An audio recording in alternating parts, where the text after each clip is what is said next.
Aujourd'hui, dernière séance de sortir du musée. On est passé par la rue, on est allé dans les grandes immensités de l'éphémère des saisons, de la transformation des saisons. Et vous avez vu en passant comment le travail de Gina Pan n'est pas que quelque chose sur la violence exercée sur son propre corps, ce dont on va parler aujourd'hui.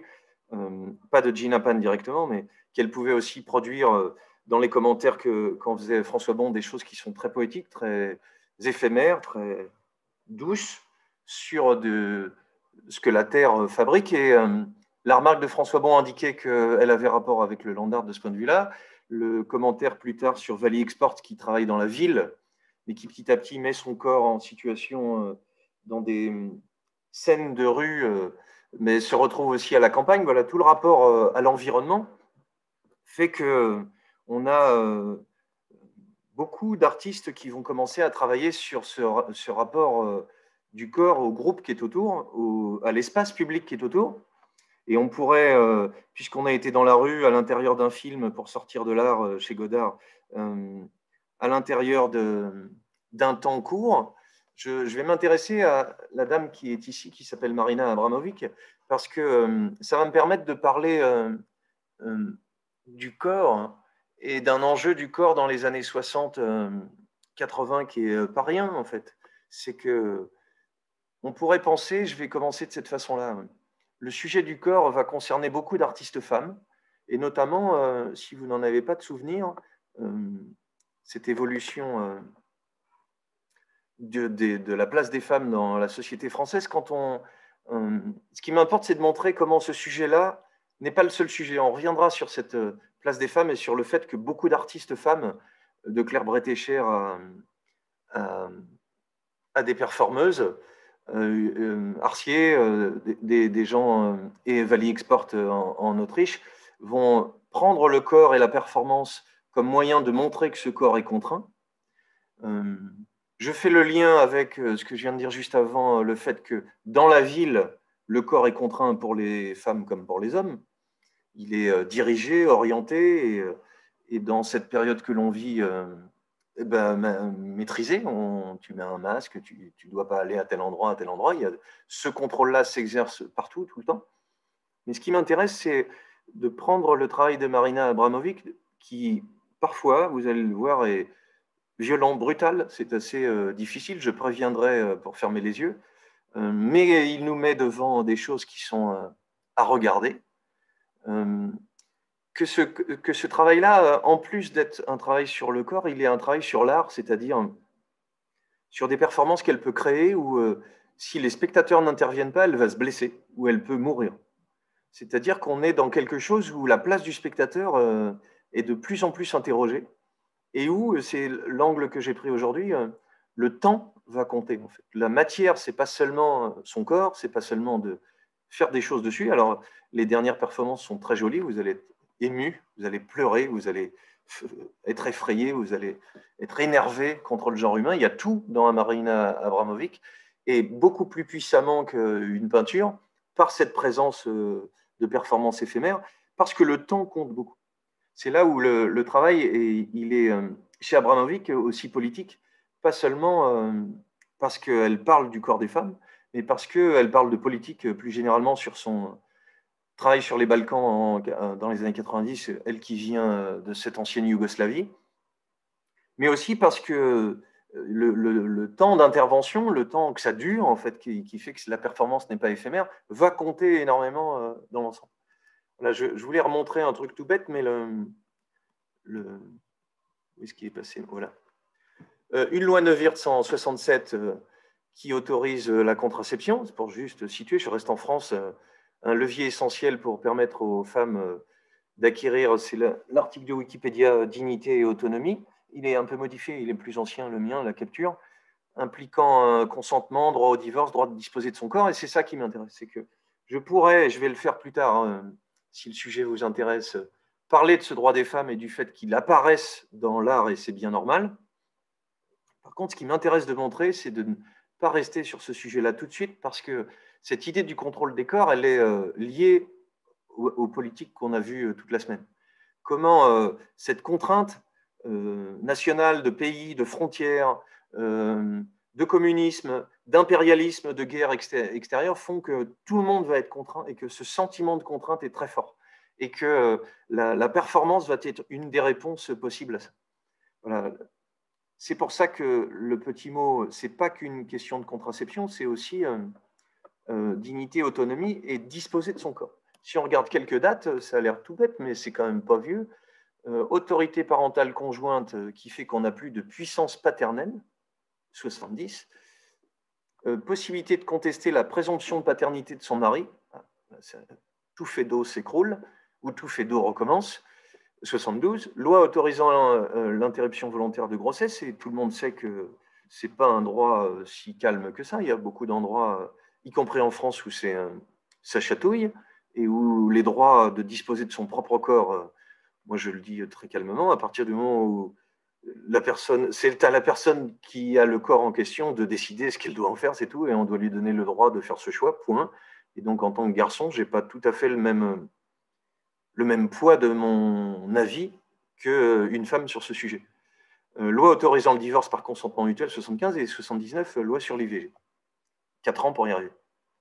Et puis, pour finir, la petite phrase de Simone de Beauvoir, c'est pas seulement que c'est après la guerre qu'on va commencer à prendre ce sujet à bras-le-corps du corps, c'est le cas de le dire. La construction de soi comme femme est une affirmation. Loi relative à la répression du viol, c'est 80. Et Journée des femmes, qui peut paraître pour certaines ou certains anecdotique, c'est le fait qu'il y ait un ministère, le fait qu'il y ait un droit, c'est aussi une visibilité qui s'organise. On sait aujourd'hui que le politique, il a besoin de ce symbolique-là pour que tout le monde comprenne. Loi d'égalité professionnelle, c'est 83, et même encore mieux en 82, la reconnaissance pour les fonctionnaires. Ça, c'est pour ceux qui auraient l'impression que Mitterrand a rien foutu. Il a quand même fait un petit peu d'évolution législative. Et puis, 85, l'égalité des époux dans les régimes matrimoniaux pour la gestion des biens des enfants mineurs. C'est quand même un changement qui n'est pas rien. Là où l'histoire se complique et le droit peut être moins connu de vous, c'est que, par exemple, ce n'est plus le cas depuis très peu de temps, mais c'est seulement en 2010. Vous connaissez le fameux cas Coccinelle, parce que vous devez connaître de 53, cet artiste qui est un garçon transformé en femme, qui a été célèbre. Vous voyez comment l'espace de la réflexion s'ouvre par la question de la chanson, par la question est-ce qu'il est une belle femme, Jacques Dufresnoy, quand même. Et que la question du corps, elle n'est pas qu'une question de genre, elle est aussi une question de savoir ce qu'on peut en faire. La chanson est merveilleuse, hein. Je cherche un millionnaire avec son petit faux cul. Là, on a à peu près résumé. Jusqu'en 2010, il y a un décret qui ne permettait pas, là ça a l'air tout bête, mais chez les personnes transsexuelles, il n'existait pas de loi en France qui disait ce qu'était un transsexuel. C'est Cavaillet qui avait présenté 2 projets de loi en 80-82 qui ont été rejetés, et on a pendant longtemps pas traité la question. Et pendant longtemps, c'est assez récent, la reconnaissance de ce droit d'avoir le corps qu'on veut. En fait, si tu es né garçon et que tu as voulu devenir une fille, c'est pour ça que vous comprenez que l'enjeu n'est pas celui du droit des femmes tout de suite, c'est celui de faire ce que tu veux de ton corps et de l'exposer, en fait, de le montrer. Le changement d'état civil, c'était encore une jurisprudence depuis Coccinelle. Et jusqu'à il y a peu, pour avoir croisé il y a 10 ans des gens qui étaient dans ce cas-là, qui était une fille qui était devenue un garçon, il y avait obligation, jusqu'à il y a peu en France, c'est changé, hein. La personne trans devait subir une ablation de son sexe, c'est-à-dire le garçon qui était devenu fille devait se faire stériliser, ou création d'organes artificiels. Protocole strict, ne pas être séropositif, ne pas être marié, ne pas être hétérosexuel, passer des tests psychiatriques, oui, en 2010. C'est pour dire que ce sujet était très, très pointu, sensible, et que ces luttes de la reconnaissance pendant un temps homosexuel, garçon-fille et transsexuel ou transgenre, elle est depuis peu, et les ados que je croise à l'université ou au lycée sont très au fait de ces questions-là, et elle s'est ouverte beaucoup. Elle est devenue beaucoup plus que juste un amusement rigolo qui fait que ça passe dans un sens. Ce qui, vous le savez, pose problème encore dans des tas d'endroits dans le monde et en France aussi, il me semble. Voilà pourquoi, quand Orlan, en 1964, au tout début de son travail, au tout début, elle n'est pas connue du tout, elle fait une photo d'elle-même où elle accouche d'elle-même. Elle est en train de résumer tout son travail qu'on va retrouver dans quelques séances, c'est-à-dire celui d'être l'artiste qui fabrique son propre corps, qui fabrique son propre outil de travail d'artiste. C'est-à-dire des endroits où l'art habituellement n'était pas prévu. C'est-à-dire être dans une exposition avec un faux moulage de votre propre corps nu, avec, ça ne nous rajeunit pas, on peut glisser 5 francs et on peut rouler une pelle à la dame. Vous vous rappelez que Valley Export a fait la même chose du même ordre, là on est en 77, avec une petite boîte pour faire un cinéma de 33 secondes qui permet de toucher les seins de l'artiste en imaginant à quoi il ressemble. J'ai entendu Orlan il n'y a pas très longtemps, elle est tout à fait vivante et en pleine forme, dire que si elle devait refaire une performance de ce type-là, elle intégrerait aujourd'hui le mélange de salive et le test de salive, test génétique de ce que peut contenir un mélange salivaire. C'est-à-dire encore une fois, être capable de questionner ce qui est autour de nous et ce que le corps a le droit de faire ou pas le droit de faire. À la fois, on attend de l'artiste qui se montre et il est payé pour ça, qu'il soit artiste de théâtre ou qu'il soit artiste de mode. Il est, comme dirait Mastroianni, une pute. Il est payé pour ça et chaque fois qu'il dit ça sur les plateaux de télé, ça fait sursauter tout le monde. C'est aussi son métier. Tout comme si vous êtes footballeur, on engage un corps et on ne vous demande pas si vous cassez un orteil, bah, vous êtes mort, même si vous êtes gentil, intelligent.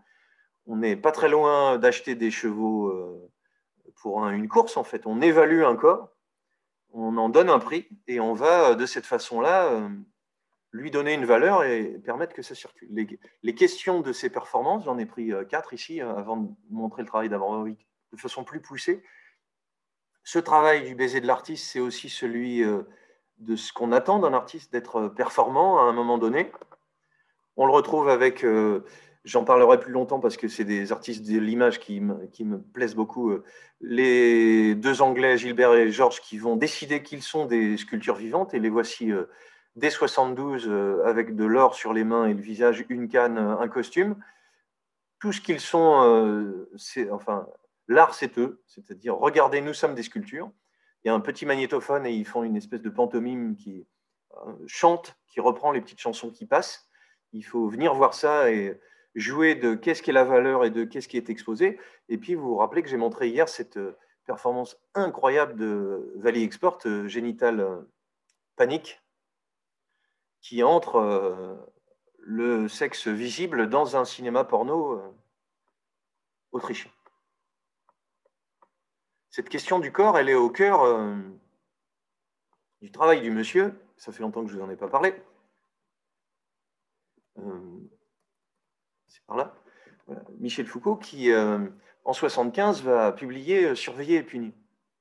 Surveiller et punir, c'est l'occasion de se pencher sur la façon, l'arrière du livre le dit, la naissance de la prison. On va le regarder vite fait parce que ça va avec. Peut-être avons-nous, c'est la quatrième de couverture, avons-nous honte aujourd'hui de nos prisons? Le 19e siècle était fier des forteresses qu'il construisait aux limites. C'est tout l'enjeu de la limite qui est au cœur de ça. Il s'enchantait de la douceur nouvelle qui remplaçait les échafauds. Mettre en prison les gens, c'était moins mal que de les zigouiller systématiquement. Il s'émerveillait de ne plus châtier les corps, de ne plus faire de torture sur place publique et d'exécution sur place publique, mais de dire qu'on pouvait éduquer ces corps. Et l'enjeu, il y a 3 étapes dans cette évolution de la prison, c'est qu'au Moyen-Âge, on châtie. Et il y a tout un processus qui est étudié précisément. Il y a des barèmes. On arrache un bras, mais pas comme ça, comme ça. Il y a ça vaut tant. C'est pas du tout une plaisanterie. Hein, il y a des pages entières tout à fait soit difficiles à lire, soit si on aime la science-fiction invraisemblable dans Surveiller et punir, un livre tout à fait facile d'accès, qui est au cœur d'une suite de travaux de Foucault, c'est-à-dire de regarder comment, par le crime, par la punition, on dit ce qu'est la norme, ce qu'est la loi. Voilà, on ne châtie plus les corps, on va les enfermer et on a l'idée que dans la prison, on va pouvoir rééduquer. Si je prends rapidement, parce que c'est très passionnant, Voilà, ceux qui volent, on les emprisonne, ceux qui violent, on les emprisonne, ceux qui tuent également. Voilà, cette pratique d'enfermer, qui est pour tout le monde de la même façon, ça devient une technologie nouvelle qui vient du XVIe et du XVIIIe siècle. C'est l'idée qu'on peut, on reconnaît l'esprit comme le cœur de la faute. On va pouvoir transformer cet esprit, mais on transforme cet esprit en contrôlant le corps. Après tout, si tu es dingo, c'est pas en te mettant enfermé quelque part que tu vas l'être moins. Comment il y a un rapport de l'un à l'autre, c'est au cœur de ce livre. Voilà, la prison est à replacer dans la formation de cette société de surveillance. Et je vous montre quelques images qui viennent du livre, c'est beaucoup plus marrant et beaucoup plus facile d'accès. Voilà. Comment on invente cette idée d'orthopédie. On peut remettre droit, ortho, quelque chose qui difforme. On fait tout à fait autrement aujourd'hui. On a compris avec d'autres moyens qu'il ne s'agissait pas seulement d'avoir un truc droit pour que ça aille droit, et qu'il y avait tout un tas de processus qui se mettaient en place. Mais cette orthopédie chez Foucault, ce ne sont que des images qui viennent du livre. C'est l'idée aussi du contrôle militaire, de la façon de se ranger, de marcher au pas pour ceux qui ont fait l'armée. Le costume qui va avec, toute une histoire du costume, de la reconnaissance des grades, de la façon de porter ce costume, la façon de porter l'arme, on le voit ici, et de l'apprentissage et de la discipline très forte que ça suppose. L'art militaire devient un livre. Chez Giffard, on est en 1696, on doit se tenir d'une certaine façon, le corps doit être organisé. Et dans les bâtiments eux-mêmes, la construction des casernes font que Foucault s'intéresse à l'architecture aussi. Les costumes, le corps, l'architecture, les mots eux-mêmes vont être une façon de contrôler l'ensemble. L'organisation, le rangement un peu systématique, visible. Et pour vous amuser, parce que vous avez grandi dedans, une caserne et une école, c'est pareil. La largeur des couloirs dans l'école, ben, c'est pour qu'on ne fasse pas les cons à 4 de front, et comme ça dresse les corps, on remet tout le monde droit. On a ici un projet d'hôpital, et on a, ça va encore plus loin sur la droite, ça passionne beaucoup Foucault, la façon, si tu as été maladroit et qu'on t'a appris à travailler à la plume, ou si tu es un peu plus vieux et que tu étais gaucher et que tu as pris des trempes à l'école, c'est parce qu'on te dresse le corps pour que tu écrives correctement. Ce qui n'est plus tout à fait une question d'aujourd'hui, hein, mais toute l'orthopédie, on va dire, toute la science de faire droit, elle se retrouve aussi quand on étudie. On a des petites cases qui fait que tout est organisé pour qu'un seul surveillant à l'oreille puisse savoir qui bouge pas. Ce qui va nous donner la façon de faire les prisons, un coin central qui surveille tout le monde et qui regarde. Ça fait tout à fait peur. Voilà, le projet d'hôpital, cet enseignement qui va vous rappeler des choses, c'est-à-dire la table accrochée à la chaise pour pas que tu te tiennes mal, tout le dressage du corps qui va être un sujet passionnant pour le Foucault de 75.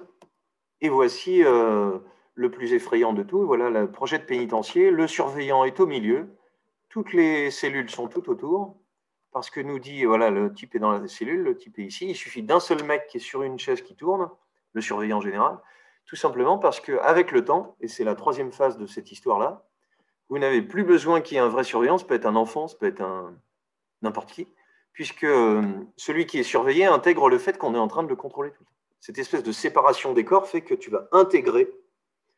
Si tu as été élevé dans une religion catholique très, très écrasante, tu y penses tout le temps. Voilà. On me regarde, on sait ce que je fais, il faut que je fasse gaffe à ce que je fais. Ce contrôle des corps fait partie de notre société, ménagerie, plan de prison. Et voilà l'ensemble qui se fait. Et vous allez me dire, ça a l'air un peu lointain. Le dernier Foucault, c'est celui qui écrit sur une histoire de la sexualité, qui va avec mon premier sujet. Et voici le tout petit extrait qui suffira à en parler.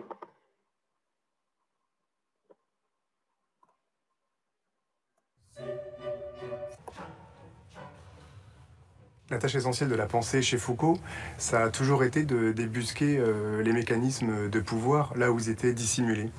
Et d'une certaine manière, entre l'histoire de la folie de 1962 et la volonté de savoir, il y a un basculement tout à fait considérable de la manière dont le pouvoir fonctionne. En 1976, paraît La volonté de savoir. Foucault explique son projet, écrire une histoire de la sexualité qui ne serait pas ordonnée à l'idée d'un pouvoir répression, d'un pouvoir censure. Si vous avez suivi mon histoire de micro-pouvoir, il y a plein de pouvoirs dans la façon de se tenir, les vêtements, les poses de main, des tas d'éléments et vous allez être très surpris. Il y a beaucoup de pouvoir dans notre façon de vivre, séduire et apprécier la sexualité. Il se demande, est-ce que dans nos sociétés occidentales, la sexualité est réduite au silence, à l'interdit? Est-ce que le pouvoir ne cherche pas plutôt à nous faire parler sans cesse de notre sexe? L'histoire des dessous raconte une intimité très bavarde.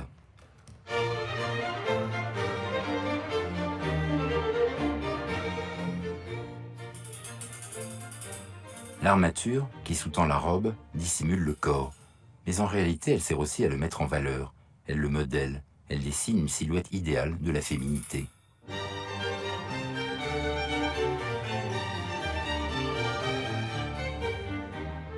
Le corset métallique emprisonne le buste. Il écarte les regards. Il protège des indiscrétions. Pourtant, cette grille, pareille à une armure, raconte aussi la possibilité du désir. La tentation n'est jamais loin. Vous savez que quand on cache, c'est aussi parce qu'on peut révéler. C'est la première idée, mais l'idée suivante est plus intéressante encore. Le corset de tissu comprime le corps, mais c'est pour souligner la taille, la poitrine, toute la sexualité qui parcourt la femme. Voilà, le corps est contraint, le corps est enfermé, mais il met en valeur la poitrine, les fesses. Et donc, ce que cette histoire du vêtement raconte, c'est qu'elle n'est pas anodine du tout, elle est politique tout autant. À la fois, ce corset et cette façon de le chasser par la mode, voilà, de libérer la femme, mais ce n'est pas seulement ça qui me semble intéressant, c'est que dans la façon de le comprimer, il y a une façon de le valoriser. Et ce que dit Foucault et le documentaire là, c'est que cette façon de le valoriser raconte quelque chose. Et finalement, le secret n'est jamais très bien gardé. Dissimuler est une manière d'exhiber. Dissimuler est une manière d'exhiber. Voilà un sujet pour des artistes de l'image que nous sommes. Chez l'homme aussi, c'est une confession, une manière d'avouer sa virilité. Et comme la combinaison de la femme, le slip est un commentaire explicite de notre intimité. Vous ne regarderez plus votre garde-robe de la même façon. Foucault écrit « Nous sommes dans une société du sexe qui parle ». Tout nous invite à l'exprimer, à le mettre en scène. Le vêtement lui-même en fournit un vaste récit. C'est une incitation, presque une obligation, à dire et redire que le sexe nous constitue. Entendons-nous, même quand il est caché, même quand il est entièrement enrobé, il est une façon de dire qu'il est très important. Quand on cache une vieille italienne des années 50 ou une jeune femme musulmane aujourd'hui ses cheveux, c'est une façon d'érotiser énormément la chevelure, évidemment, puisqu'elle est cachée au regard. Et donc, même ce qui est caché est toujours une façon de dire ce qui est important à regarder. Ce que fait la volonté de savoir de totalement inédit, c'est l'idée que la prise de parole est ce qui est exigé par le pouvoir, qu'il y a une injonction à l'énonciation. Alors que dans toute la théorie classique, la parole, c'est ce qui fait peur. Quand les gens parlent, quand les gens publient, quand les gens impriment, le pouvoir aurait très peur, d'où la censure, d'où des mécanismes d'interdiction d'un certain nombre de sujets. On a toujours thématisé la parole comme étant ce qui fait peur et faire taire comme étant ce que fait le souverain. Vous voyez à quel point la pertinence de Foucault m'intéresse à partager avec vous, c'est qu'on pense qu'on va te faire fermer ta gueule tout le temps et que la minorité ne peut pas parler. Mais il y a aussi du pouvoir dans le fait que les vêtements, les postures sociales, les façons non plus d'enfermer mais de guérir ou de préconiser ce qui est le bien est une forme de contrôle. Que fait le pouvoir? Dans la volonté de savoir, Foucault dit parler, c'est ce qu'on nous demande. C'est ça le pouvoir, c'est nous faire parler, nous demander de parler et de penser que c'est important de parler. Et ça, c'est une nouvelle conception des rapports entre pouvoir, discours et énonciation qui est tout à fait impressionnante. Voilà, le changement, il se fait là-dessus. Le corps social dont on parlait, je fais un petit clin d'œil ancien, à Claude Cahun, la photographe surréaliste des années 20, qui va vivre, elle est nantaise, et puis après, elle va passer sa vie complètement éclatée pendant l'occupation sur une île. Voilà, dès les années 1915-1920, la voici. Des séries d'autoportraits d'une sorte de mise en scène de soi-même, de son propre corps, avec la coiffure qui est changée, avec les vêtements, avec ce visage découpé qui donne plus de dureté au visage, mais qui, avec les cheveux longs, donne plus de douceur. Une façon de mettre en scène sa propre image et la propre image qu'on attend d'elle, en fait. À la fois chat mystérieuse et à la fois, je l'ai déjà montré, chef-d'œuvre de 28, double, c'est-à-dire de ne pas être tout à fait le corps qu'on croit. On pourrait simplement dire que le visage plus dur, le col relevé, la main, donne un côté garçon qui est accentué, qui n'est pas accentué de la même façon avec la douceur du gris et l'ouverture de la main et de la bouche de l'autre côté. Ce n'est pas tout à fait le reflet exact, c'est un montage. Ce jeu avec soi-même, ce jeu de dédoublement, il est très très en amont dans les années 30, on va mettre beaucoup de temps à le découvrir, et puis les surréalistes ne sont pas des grands féministes quand même, surtout pour quelqu'un qui interroge cette idée de genre, en fait, par le montage, par la photo de soi-même, qu'on va retrouver chez Cindy Sherman dans les années 70, et par le collage. On a à peu près tous les éléments qui vont nous permettre de voir l'importance du travail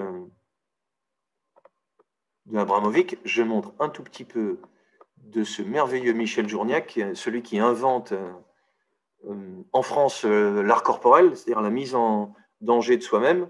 Michel Journiac exposé dans une galerie en 69, tout nu, les gens peuvent venir le voir, il est dans une cage, ce qu'on attend d'un artiste, piège pour un voyeur, il fait des choses beaucoup plus radicales que je ne montrerai pas là, et puis celui que j'aime bien, voilà, hommage à Freud, le voici Robert Journiac travesti en Robert Journiac, Michel Journiac travesti en Robert Journiac, le meilleur des costumes, c'est celui de te costumer comme ton père et d'être costumé comme ta mère. C'est encore Michel Journiac sur la droite. Est-ce qu'on est la suite des corps de nos parents? Est-ce qu'on peut s'en décaler un peu? D'ailleurs, il est plus beau en Madame Journiac qu'en Monsieur Journiac, ou plus crédible, je ne sais pas. Oui, mais il est pas mal les deux. Et vous comprenez que l'hommage à Freud est une façon de réfléchir à ces injonctions de vêtements, de posture sociale, de regard, de façon de nous montrer qu'il y a dans notre société. On est en 69 et vous savez, je pourrais vous montrer ça aussi, voilà, ça s'appelle la lessive. Michel Journiac qui se retrouve à faire ces petites tâches ingrates qu'on réservait à la femme, mais il a l'air de le faire de bonne grâce en recueillant l'arrivée de son mari. Voilà, le costume, si je dis déguisement, il y a un côté péjoratif dans le déguisement, le fait de se métamorphoser est une façon de questionner les rapports qu'on a les uns aux autres, sous forme de récit photo, sous forme de transformation en photo, et sous forme de performance, comme on l'a vu avec Piège pour un voyeur. Ce que fait Abramovic va très très loin, en fait. Vous allez comprendre que si j'ai pris le travail de cette femme, c'est parce qu'elle bouleverse, en mettant en scène son corps, non seulement des choses questionnant la femme et le regard sur la femme, c'était une belle femme, et que cette question d'être l'artiste qui est regardé, comme le dirait Orlan, voilà, baiser pour l'artiste, elle va le questionner dans des performances, mais où le temps va compter. Le temps du danger, ou le temps de constater ce qui peut se passer. Une des premières performances qu'elle fait, voilà, l'art doit être beau et l'artiste doit être beau, une vidéo que voici, elle se brosse les cheveux comme on attend d'une belle petite poupée. Par contre, elle le fait d'une façon tellement longue. En 75, on voit l'artiste tenant un peigne dans sa main gauche, une brosse dans sa main droite. Elle brosse ses cheveux, elle est torse nu, elle se coiffe, elle se coiffe, elle se coiffe, elle se coiffe, ce qui fait qu'avec le temps, des morceaux de ses cheveux s'arrachent, qui restent dans le peigne, ce qui peut arriver tous les jours, mais petit à petit, ses cheveux et son propre visage se détruisent de tous ces coups de coiffure, de peigne, de brosse, qui fait que ce qui était joli au début fait pas du tout un truc joli et met le spectateur en porte-à-faux entre regarder presque un geste de séduction. Voilà, au bout de 45 minutes, la performance l'amène à être presque défigurée, ce qui met tout à fait mal à l'aise le spectateur. Voilà, tout l'enchaînement qui, petit à petit, la rend échevelée, fait qu'on voit qu'elle a mal et on est dans une situation où la jolie fille torse nu qui est devant nous est en train de nous proposer quelque chose qui nous met mal à l'aise. On est voyeur, on n'est pas forcément innocent quand on regarde, y compris si on doit arrêter la performance, qu'est-ce qu'on fait? Est-ce qu'on doit le faire? C'est le pendant le versus des interventions de Yoko Ono qui pousse plutôt à des choses gentilles, douces. Voilà. Est-ce que quand je suis dans le musée, est-ce que quand je regarde, est-ce que je suis si innocent que ça? Et c'est pour ça qu'on va revenir dès lundi dans le musée en regardant comment les artistes du contemporain, du côté du conceptuel, de l'arte povera, se mettent à re-questionner l'espace du musée. Mais là où je suis encore sorti du musée, c'est que dans cet instant long, il va falloir que je sache à quel moment je vais pouvoir intervenir. Et j'ai gardé cette phrase, puisque Duchamp disait que le regardeur fait le tableau. Marina Abramovic dit que dans la performance, il n'y a pas de performance sans spectateur. La performance est faite pour le public et le public complète l'œuvre. La participation du public, ajoute le commentaire, elle est dans la temporalité, c'est-à-dire c'est maintenant. C'est pas je regarde le truc un peu. Vous avez compris avec les performances dans la ville que c'était un instant donné et que le document pouvait le faire. Mais ici, Abramovic va prendre à partie le public par ce que l'on voit en fait, par le bouleversement de ce que l'on voit, soit parce que c'est beau, soit parce que c'est fort. La première partie de son travail, c'est parce que c'est fort. Celle-ci va un peu bouleverser les sensibles. Elle, en 1974, une de ses performances qui la rend célèbre, qui s'appelle Rythme haut, une performance risquée dont je vais vous montrer des images et un petit commentaire qui le représente. Je ne voulais pas montrer de vidéo. Elle se livre au public pendant 6 heures. Le principe de la performance, c'est qu'elle est disponible et ça va finir de façon bouleversante. Dans le studio napolitain, elle est debout, elle est figée, et il y a devant elle 72 objets placés sur une table, et il y a une affiche qui donne la consigne. Et le protocole est important dans la performance, il faut qu'il y ait une façon de faire. Il y a 72 objets avec lesquels vous pouvez me faire ce que vous voulez. Je suis un objet, je prends la responsabilité de tout ce qui se passera dans ce laps de temps. Ça dure 6 heures. Et c'est ce temps long qui est important et sur lequel je voulais revenir, qui, je le redis, n'est pas une façon de minimiser l'enjeu féministe du fait que ce soit une femme à regarder, une jolie poupée, et que si tu peux en faire ce que tu en veux, c'est un vieux rêve qui se réalise, mais en public, est-ce que je vais assumer de le faire? C'est pas qu'il ne s'agit pas de ça, c'est que je crois qu'une des façons de lire la force de ce travail, c'est ce temps long qui est disponible devant nous et ce temps où on ne va plus s'arrêter. Voilà les spectateurs qui se rejoignent et la voilà disponible. Les objets sont répartis en objets de plaisir et de l'autre des objets de destruction. Alors les objets de plaisir inoffensifs liés avec vous, des plumes, des fleurs, des raisins, du parfum, du vin, du pain. Les objets de destruction, un couteau, des ciseaux, une barre de fer, des lames de rasoir, un pistolet avec une cartouche. Vous vous doutez que la pression commence à partir du moment où il y a installation de cette performance. Le corps de Marina Abramovic va être important dans cette mise en danger et dans cette tension que fabrique là. Peu de choses se passent pendant les premières heures, sont surtout les photographes qui l'approchent. Des personnes commencent à la bousculer, à l'embrasser, lui font lever les bras en l'air, lui offrent des fleurs. C'est le calme avant la tempête. Tout le monde est plutôt content. À partir de la 3e heure, les objets de destruction sont utilisés. Certains se mettent à déplacer Abramovic, ils l'attachent à une table, ils enfoncent un couteau entre ses jambes. Oui, on le voit juste à la frontière. C'est-à-dire, ça commence à devenir tendu. La performance dure 6 heures, c'est comme ça. On déchire ses vêtements avec des lames de rasoir, un homme la coupe au niveau du cou pour boire son sang, certains l'agressent sexuellement, la torture n'est pas terminée, elle va s'intensifier. On est face à quelque chose qui est en train de vivre en direct dans le temps long. Il y a une contrainte finale. Pendant la 3e heure, on a déchiré ses vêtements. Pendant la 4e heure, on a commencé à la couper avec, elle a été agressée sexuellement, raconte le critique d'art américain Machiavelli, qui était là lors de la performance. Marina Abramovic dit d'ailleurs que les 2 dernières heures, vous voyez, on lui a mis un pistolet contre elle qu'elle doit pas bouger. En fait, je me suis senti violé, ils ont arraché mes vêtements, ils ont enfoncé des épines de rose dans le ventre et ont pointé un pistolet sur ma tête. Ça part en vrille d'une façon pas du tout prévue. Étonnamment, et c'est là où je veux en venir, une fois les 6 heures écoulées, le public ne peut plus la regarder, elle est redevenue un être humain. On se rend compte au bout d'un moment où elle peut bouger que ce n'était pas un objet, il y a quelque chose qui s'est joué entre deux. Ce qui peut vous réconcilier avec le genre humain, c'est que, et c'est la précision qui est importante, il y avait en effet un groupe d'agresseurs, un groupe de protecteurs, qui au bout d'un moment, quand quelqu'un pointe le pistolet sur la tête, il y a une bagarre qui va éclater dans le musée. Cette performance a secoué du monde. Il y a quelque chose qui est très puissant qui se joue au cœur du travail de Abramovic. J'y reviens, le corps disponible, le corps joli, mais ça compte, il me semble. Ce ne serait pas pareil si c'était un petit barbu costaud. Et cette image du corps féminin offert compte dans la performance, et c'est pour ça que je vous dis qu'il y a beaucoup d'artistes performeuses. Par contre, il est important que cette durée intervienne. Ce travail révèle ce que dit Abramovic. Ce qu'il y a de plus horrible chez les gens, cela montre à quelle vitesse et du temps quelqu'un peut se décider à te blesser lorsqu'il y est autorisé. Cela montre à quel point il est facile de déshumaniser quelqu'un qui ne se défend pas. Cela montre que la majorité des gens normaux peuvent devenir très violents si on leur donne la possibilité. Voilà, elle va chercher quelque chose qui n'est pas de l'ordre du théâtre, hein, finalement. Quand on me dit le performance et le théâtre, c'est pareil, ce n'est pas du tout la même chose.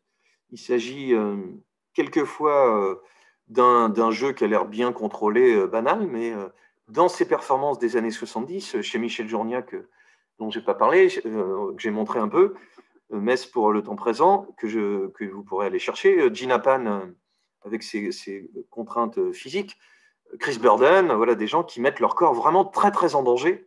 Chris Burden, il se fait crucifier sur une voiture qui se balade dans la ville. Et il ne fait pas semblant. Voilà. La mise en danger de son propre corps n'est pas une torture pour faire le malin et provoquer, c'est une façon d'interpeller sur ce contrôle du corps qui est tout autour de nous dans des micro-pouvoirs dont on parle. On avance un petit peu. Freeing My Memory, c'est une façon de jouer avec la mémoire. Elle est en train de, dans une vidéo qui retransmet la performance, d'essayer de se rappeler le même mot plein de fois. Elle le répète, elle le répète, elle le répète, elle le répète, elle le répète, elle le répète, jusqu'à ce qu'elle soit complètement troublée et complètement vide. 1976, Freeing the Body, je ne vais pas en parler. Et puis, le premier qui est le plus intéressant, c'est que dans ces années 76, elle va rencontrer Uley, qui est un artiste allemand avec qui elle va travailler en binôme, et où le sujet de son travail de performance va devenir le rapport garçon-fille, le rapport de couple, puisqu'ils sont en couple, et la façon de le mettre en scène. Voilà cette relation in the time, encore du temps très très long, qui fait que le processus est assez simple. Je vous laisse le plaisir de le découvrir. On est dans des choses beaucoup moins violentes, je vous rassure, maintenant. We are sitting back to back, tied together by our hair, without any movement. On est à dos, sans chaise. On ne peut pas bouger parce qu'on est attaché par les cheveux pendant un très très longtemps. For 16 hours. Then the audience came in. Pendant 16 heures. We continued sitting for 1 more hour.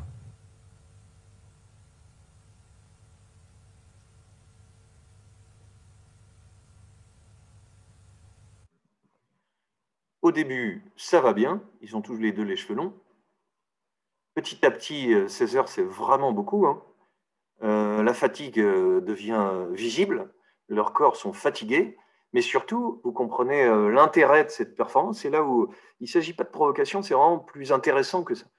Vous comprenez que quand un commence à pencher la tête, il tire les cheveux de l'autre. C'est pour ça qu'il s'agit d'une relation dans le temps et que chaque minute supplémentaire va questionner, entre guillemets, la solidarité qu'il peut y avoir dans le couple. Le sujet du couple est au cœur du travail de Uley et de Abramovic. Voilà le même genre de performance en 77 qui s'appelle Breathing In, Breathing Out, c'est-à-dire respirer vers l'extérieur, inspirer, expirer.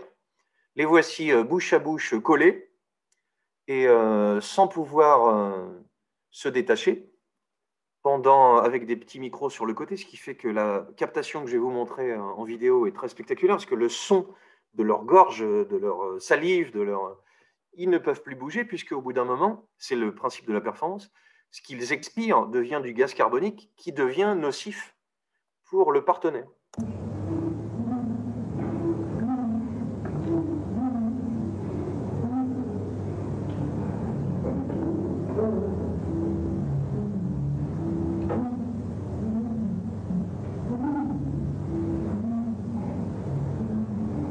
Voilà la contrainte, le rapport de l'un à l'autre fait qu'on est continuellement en train d'exposer l'autre à un danger et de le menacer. Et c'est la performance dans le temps qui peut le plus faire comprendre. Alors le plus spectaculaire, puisqu'il s'agit toujours de relations, c'est effectivement celui du face-à-face.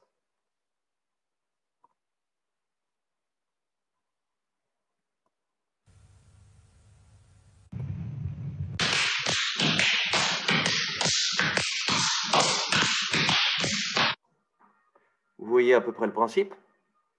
C'est pas rien. Même chose avec une performance qui vous rappellera vos longues soirées d'hiver. Là aussi dans le temps.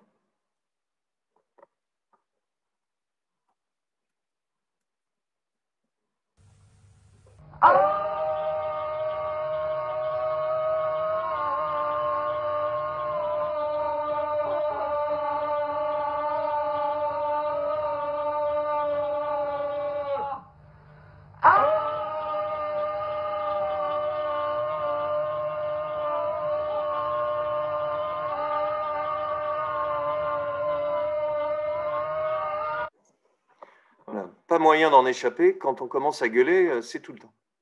Qu'est-ce qui est en train de se jouer à l'intérieur de ça? C'est que la question contenue à l'intérieur, c'est, dit Abramovic, le point où l'assistance atteint les limites de sa résistance à la douleur. On va être face à des performances où les artistes mettent leur corps en danger, à deux ici, et dans la prochaine, qui est très impressionnante aussi, qui n'est pas du tout violente, qui est une sorte de violence sous-jacente, qui questionne cette idée de couple et de tension ou de complémentarité dans le couple. Ce que dit Abramovic, qui pense son médium, c'est là où je trouve ça vraiment tout à fait passionnant, c'est qu'elle est intéressée par un art qui dérange, qui montre ce danger, cette tension dans laquelle on vit, mais l'observation du public doit être ici maintenant parce que le danger déclenche la tension. Dans tout cet art de musée qu'on a vu, ce que Houlet et Abramovic sont en train de questionner, c'est mettre au centre l'instant présent. Et vous connaissez, je le montrerai à la fin, le titre de la grande expo new-yorkaise, c'est l'artiste est présent. Vous allez comprendre, je ne vais pas en développer parce que c'est très impressionnant aussi. Voilà, la performance lors de leur exposition, Abramovic et Houlet sont nus et on voit que les gens sont obligés de passer contre leur corps, tout à fait gênant. Je profite pour noter que le garçon est tourné vers la fille et la fille vers le garçon et que c'est une façon de déranger le spectateur sur quelque chose qui est de l'ordre de l'intime, mais qui est une façon aussi de révéler toutes ces conventions que nos corps exercent et suivent l'un par rapport à l'autre. La suivante, qui s'appelle Reste in Energy, vous allez comprendre le fait qu'un couple suppose une solidarité sans faille.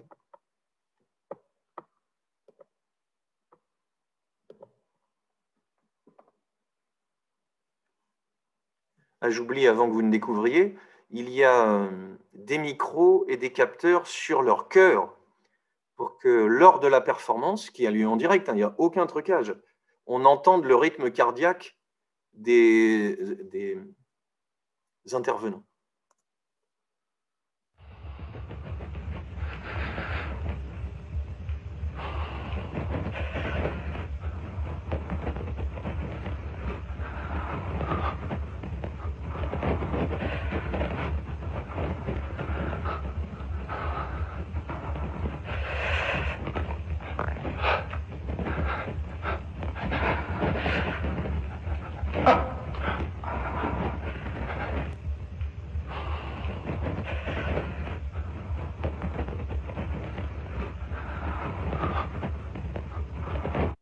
Ça finit bien, je vous rassure.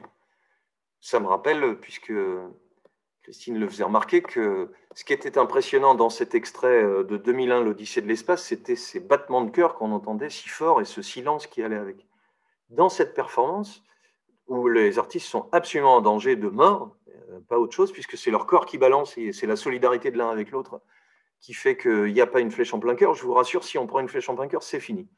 Il y a une façon pour les deux de questionner le danger devant nous, de questionner le spectateur, de l'interpeller, mais aussi, c'est là où je redis, c'est qu'il s'agit de questionner l'instant, en fait. Le temps, si je vous montre cette photo-là, bon, ok, c'est important. Même quand on passe par une vidéo, le temps de déroulement qui devient le sujet de l'œuvre en même temps.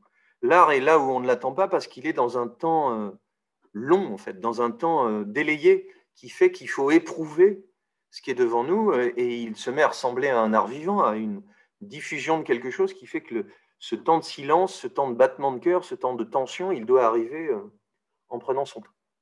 Alors pour ceux qui étaient un peu, qui ont vécu des moments difficiles, je vais vous donner deux œuvres, oui, qui vont vous réconcilier avec leur travail.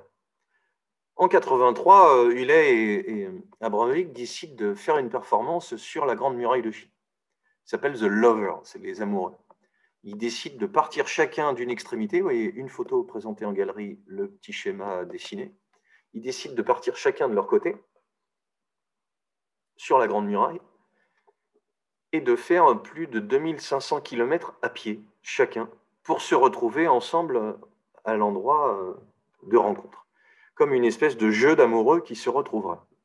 Le petit moment romantique de toutes ces conférences, c'est que, attention, entre le temps d'autorisation en 83 et celui de réalisation en 88, Huley et Abramovic décident, après 15 ans de vie commune et de travail, de se séparer. Et plutôt que de décider de ne pas faire ce dernier travail, quand même une lutte avec l'épuisement, vous allez voir la vidéo, ils ne font pas semblant de marcher, ils décident de faire cette quête qui fait que l'un rejoint l'autre, ça va être filmé, ça va être pris en photo, ça va être documenté, pour se dire au revoir, puisque leur histoire se termine pour toujours. Et ce moment de retrouvailles prend une tension dans la vidéo qui est invraisemblablement puissante. Voilà, la question, pour mettre fin à leur union artistique et amoureuse, ils font une ultime performance, The Great Wall Walk. Ils marchent sur la Grande Muraille 90 jours. Et Marc Hadet, l'historien de l'art, dit « La question pour Marina, et c'est le cœur de ce que je vais vous raconter, quelque chose de personnel, on se sépare, c'est quelque chose de triste, comment le transformer en expérience artistique, performance par exemple, peinture, photo, comment... C'est là où il y a art. Il y a art à partir du moment où ma petite vie perso et mon petit problème personnel peut être transformé de telle sorte qu'il parle à tous les autres, qu'il puisse devenir un partage. Sinon, mon écriture n'est qu'un journal intime. Qu'est-ce qui fait que je peux lire le journal intime de Delacroix? C'est qu'il y a pas seulement ce qu'il a vécu, la recherche sur son travail, mais aussi des réflexions sur ce que ça peut être. Et à l'intérieur de cette performance, ce qui est tout à fait beau, c'est que d'une séparation intime vient une façon de parler de l'amour en général. Attention les romantiques, ça commence maintenant.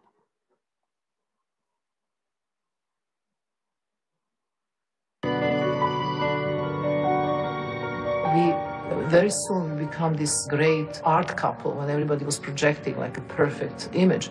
In reality, he was not happy with his position. And somehow, the more better pieces we've been doing in the performance, the worse our relation will get in private. And later on, it's like his interest was different than my interest, and he was really kind of experiencing life, go for drinking, go for the drugs. And then he became unfaithful, which was very hard for me. We were monogamous till a certain point when the tightness of that ideology started to unravel, started to disintegrate a little bit. Then she had at the same time a sexual adventure with somebody like I had. Je crois que même si vous comprenez ni l'italien ni l'anglais, vous comprenez qu'il y en a un qui est allé voir ailleurs et que la fin de l'aventure se fait là. Comment on comprend ça? Comment on l'admet? Et si ça vous est arrivé de vous faire larguer ou de vous prendre un râteau, ça arrive à tout le monde, on sait très bien que ça va passer et on sait très bien que, bien qu'on sache que ça va passer, ça ne passe pas vraiment. Et en faire une œuvre au moment où ça se passe, c'est l'occasion d'être peut-être très indécent, très voyeur, mais la transformer en œuvre qui parle à tout le monde, ça commence à montrer que la vie peut devenir le matériau de l'art. The same time. Except she did it with a friend of ours, I didn't. Wow, shouldn't have said that.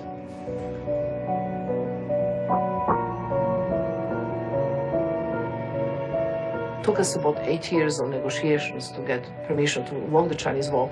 And during the negotiation, many times you have to take a trip to China, and she was a translator.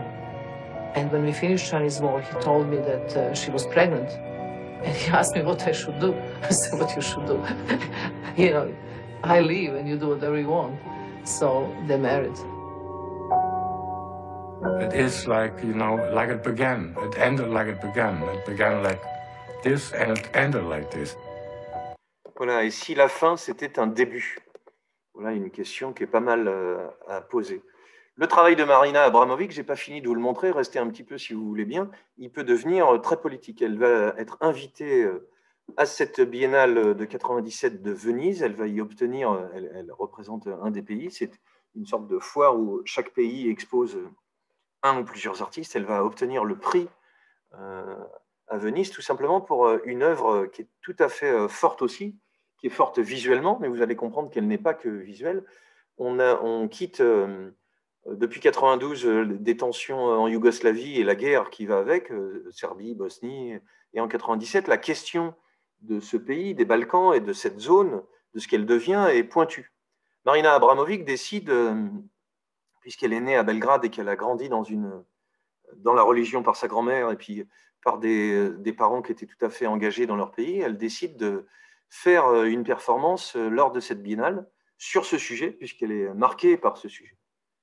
Et la voici dans une pièce avec des vidéos derrière elle, en peignoir, assise sur des centaines de morceaux d'os avec de la viande autour, une image qui est très très spectaculaire, sur lequel elle vient s'asseoir tous les jours, parce que l'image ne suffirait pas, puisqu'elle s'installe sur ces 1500 os de bœuf enrobés de chair qu'elle nettoie tout doucement, en fredonnant des chants populaires, c'est-à-dire en fredonnant des chansons yougoslaves. Et voilà comment une performance à nouveau peut interpeller le public, puisque ce que disent les textes, c'est qu'en 97, à Venise, il fait plutôt chaud, et que cette image de douceur d'une femme en train de chantonner des chants traditionnels, dont le corps se recouvre petit à petit de sang, est accompagnée d'une puissante odeur de pourrissement de viande. Voilà pourquoi j'ai pris cette photo, parce que quand on a des photos esthétiques comme par l'artiste, ça ne montre pas à quel point ça peut être complètement sordide et impressionnant. Très, très spectaculaire également. Un grand prix à la Biennale de Venise. Et pour finir sur une note tout à fait romantique qui va faire pleurer tout le monde, Marina Abramovic est invitée au MoMA, au plus grand musée, comment exposer la performance. Voilà, une rétrospective sur son travail, vous allez le voir dans la vidéo. Des photos, des vidéos, des schémas, des comptes rendus de texte, ce que soulevait François Bon sur Ginapan. Comment on fait le compte rendu d'un événement qui a eu lieu? Est-ce qu'avant l'événement, c'est déjà l'événement? Oui, les consignes, la structuration, la projection, la réalisation, c'est l'événement, mais pas seulement. Et puis après, les documents qui l'accompagnent. Tout ça fait partie d'une structure qui montre que le contemporain est beaucoup plus un rapport aux objets ou à ce qui est présenté, plus complexe en fait que ce que la modernité faisait. Profitez-en, à partir de lundi, la modernité revient de façon radicale au musée et bien accrochée sur le mur. Qu'est-ce qu'elle fait en 2010 lorsqu'elle est invitée par ce musée? Et c'est ce DVD que vous trouvez à la bibliothèque ou que vous pouvez acheter qui en fait le merveilleux compte-rendu. Une femme qui a une présence incroyable, c'est qu'elle va pendant 2700 heures dans le centre du musée, s'asseoir à table tous les jours et recevoir un par un n'importe qui veut, à tour de rôle, pour être en face-à-face vis-à-vis d'elle. La voilà épuisée chaque jour, hein, c'est 7 heures de suite, tout le monde attend, tout le monde regarde, tout le monde peut à son tour venir la regarder. Et comme souvent il y a document qui fait qu'un photographe va être présent pour immortaliser chacun de ces moments, elle est toujours sur la chaise, elle ne bouge pas, il y a des consignes, pas de parole, pas de gestes, juste l'échange du regard, qui fait que les gens qui viennent, de toutes sortes, de tout visage, sont pris en photo par notre photographe italien et montrent des portraits. Vous voyez à quel point ce visage d'Abramovic, en train de regarder toute la journée, est proche de l'épuisement. C'est quelque chose qui va chercher la limite, mais proche du portrait chez tous les gens qui sont autour d'elle, qui quelquefois sont bouleversés. Cette spectatrice est en larmes, sont bouleversants de par leur diversité, de par leur jeunesse, de par leurs origines, de par leurs différences. Et vous regardez discrètement comment, chez Godard, chez Abramovic ici, le retour du portrait arrive, c'est-à-dire quelque chose qu'on pouvait croire loin et associé au classique. Comment tous ces visages, tous ces regards nous parlent, comment ils parlent de qui on est et de comment on est tous ensemble, parce que la pression d'être devant tout le monde pendant un temps donné face à l'artiste, the artist is present, c'est-à-dire l'artiste est devant vous, vous pouvez venir le voir, et un simple échange de regards suffit à donner une force à ça. Ce que Marina Abramovic, qui fait qu'elle est la plus connue performeuse au monde, c'est ce sens de la mise en scène, mais ce travail sur la durée longue qui donne de la puissance à ce qui est autour d'elle. Ce qui fait que les vieux, les jeunes, personne n'est insensible, personne n'est indemne de ne pas éprouver dans ce regard quelque chose de puissant. Quelque chose qui se joue fortement. Et quand vous allez voir le petit extrait qui va clore ma présentation, vous voyez, on peut être un garçon, une fille, tout le monde peut être ému, tout le monde peut être touché par ce regard. Nous, on est à la place de Marina Abramovic et on regarde pendant un temps donné, tout simplement parce qu'on est tous différents et que quelque chose se joue dans l'intensité du regard. Des philosophes se sont intéressés à ça, qui est plus fort que tout ce qu'on peut imaginer. Et vous allez comprendre, la performance est présentée. Je vais vous laisser le déroulé de ces 4 minutes et après on va se dire au revoir. Parce que cet extrait du DVD sur Artist is Present permet de faire un détour par l'ensemble de la rétrospective, voir cette performance en direct et l'importance qu'elle a, mais voir évidemment, vous allez peut-être le deviner, le rebondissement pas croyable qui va se passer sous nos yeux et sous les vôtres.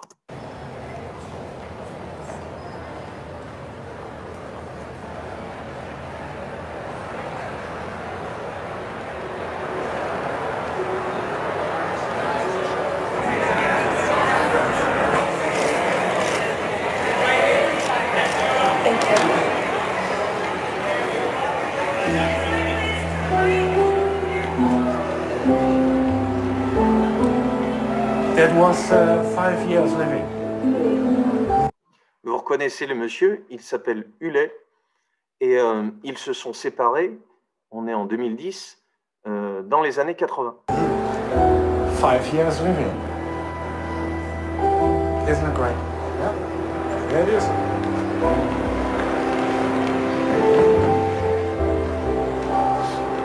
Et on l'a invité et filmé à voir l'exposition de son travail sur une période donnée avec Abramovic.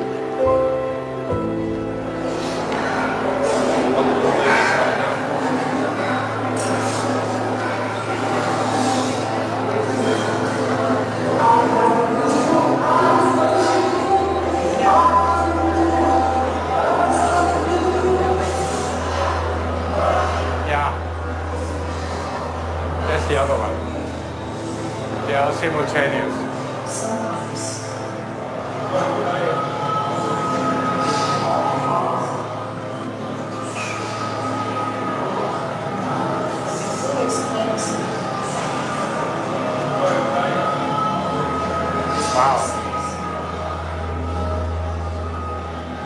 Vous avez reconnu derrière la suggestion du Balkan baroque.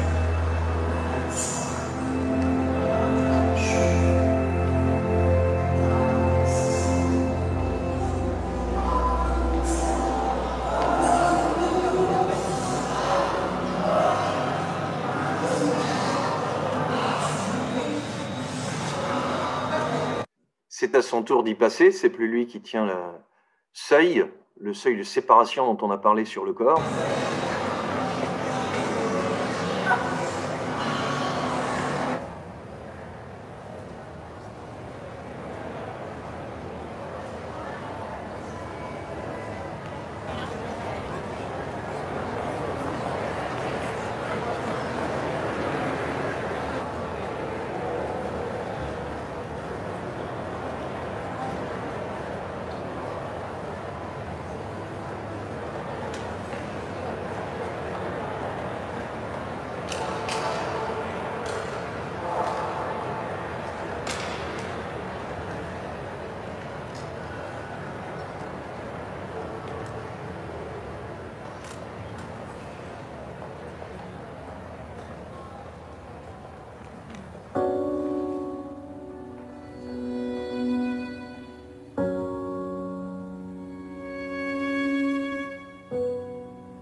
À demain.